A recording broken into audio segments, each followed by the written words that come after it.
In Genesis 4, we see the first conflict between brothers, Cain and Abel. This story is about more than jealousy. It's about the heart of worship and the consequences of sin. Cain and Abel both bring offerings to Yahweh.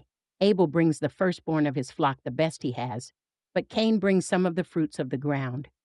Yahweh looks with favor on Abel's offering, but not on Cain's. Why? Hebrews 11:4 tells us, by faith, Abel offered Yahweh a better sacrifice than Cain did. It wasn't about the offering itself. It was about the heart behind it. Jealousy and anger take over Cain, and Yahweh warns him. Sin is crouching at your door. It desires to have you, but you must rule over it. But Cain doesn't listen. He invites Abel to the field, and there Cain kills his brother.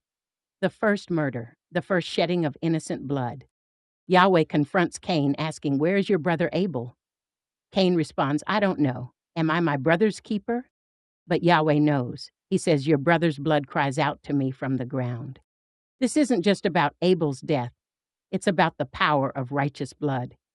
Hebrews 12:24 tells us that Yeshua's blood speaks a better word than Abel's, offering redemption and forgiveness.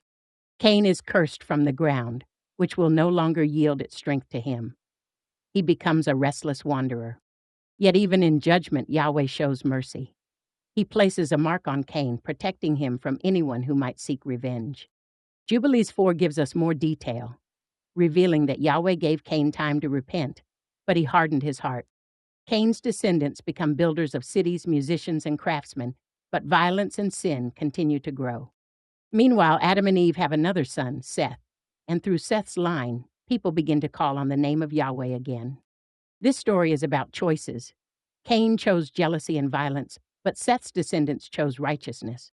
And Revelation 6:9-10 shows us that the souls of the righteous, like Abel, cry out for justice even now. But Yahweh promises that justice will come. Genesis 4 teaches us that Yahweh sees the heart, hears the innocent, and calls us to walk in righteousness.